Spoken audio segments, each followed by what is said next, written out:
Avez-vous appris à jouer avec vos émotions? Ça serait chouette, non, si on l'apprenait à l'école?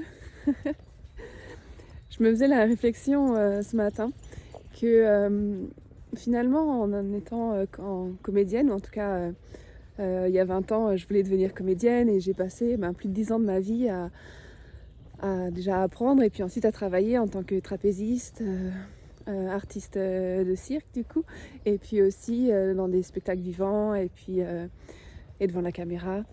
Et il y a plusieurs sujets du coup qui viennent quand je vous partage ça, parce qu'à l'époque j'étais très très très timide et pas très à l'aise dans la caméra, sauf quand j'arrivais à toucher un état où ça y est, où il y avait quelque chose qui je sais pas comment mettre les mots, je dirais que si on parle de ouais, c'est comme un état qui contemplait la personne que j'étais, et je pouvais, comme une marionnette, doser. Ok, un peu plus de ci, un peu plus de ça. Comme quand on fait une recette de cuisine, on rajoute du sel, du poivre, des épices. Je me voyais de l'extérieur et je pouvais...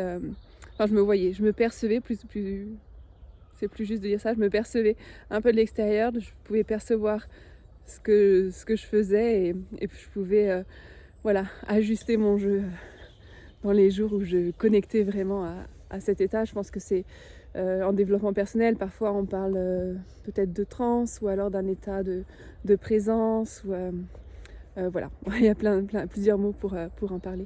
Mais ce dont je voulais vous parler, c'était de jouer avec ses émotions. Je regarde, il y a des gens qui arrivent, je vais repasser par là. Oui, et à cette époque, du coup, en tant que comédienne, j'ai appris à jouer avec mes émotions.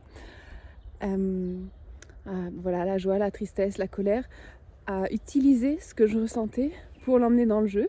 Et quelque part à pas en avoir peur, puisque au contraire c'était génial quand on ressentait des émotions et qu'on pouvait les emmener dans le jeu, c'est qu'on était juste, c'est qu'on jouait juste. Et aujourd'hui ça m'aide beaucoup à plusieurs niveaux, pour moi dans ma vie privée, personnelle. Quand j'ai des émotions, j'ai pas forcément peur de ces émotions, et je peux aussi quelque part jauger à quel pourcent je vais dans l'émotion, surtout quand c'est des émotions challengeantes. Je peux regarder si j'ai vraiment envie de m'y laisser plonger, de m'y laisser,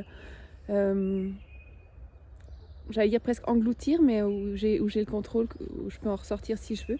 Ou alors si c'est trop challengeant, je peux rester juste au bord de l'émotion, savoir qu'elle est là, la noter, et puis éventuellement me faire accompagner pour aller la traverser avec quelqu'un d'autre, où je me sentirai en sécurité, parce que là on parle vraiment de sécurité en fait, à quel endroit c'est ok pour moi de ressentir cette émotion, et puis comment je me mets en sécurité pour ça.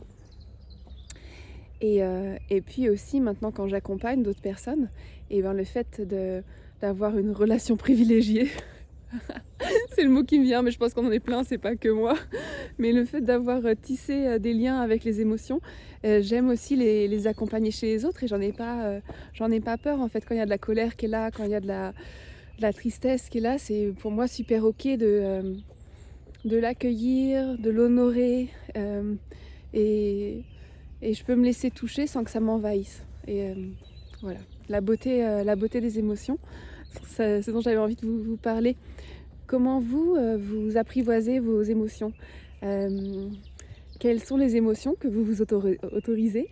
Est-ce que vous vous autorisez toutes les émotions chez vous et puis chez les autres? Comment c'est pour vous à l'extérieur? Comment vous... Ouais, je sais, parfois j'ai envie de dire poser vos limites.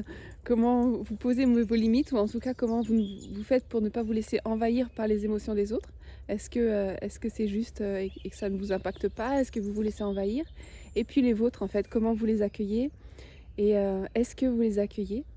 Et quelles émotions vous avez l'habitude de vivre en général quand vous regardez votre journée, votre semaine? Quelles sont les émotions que vous vous autorisez? Je vous souhaite une belle journée. Je repasse un petit bout de forêt pour ceux qui voient la vidéo avec mon petit chien. On profite du beau soleil. Je vous souhaite une belle journée. À bientôt. Au revoir.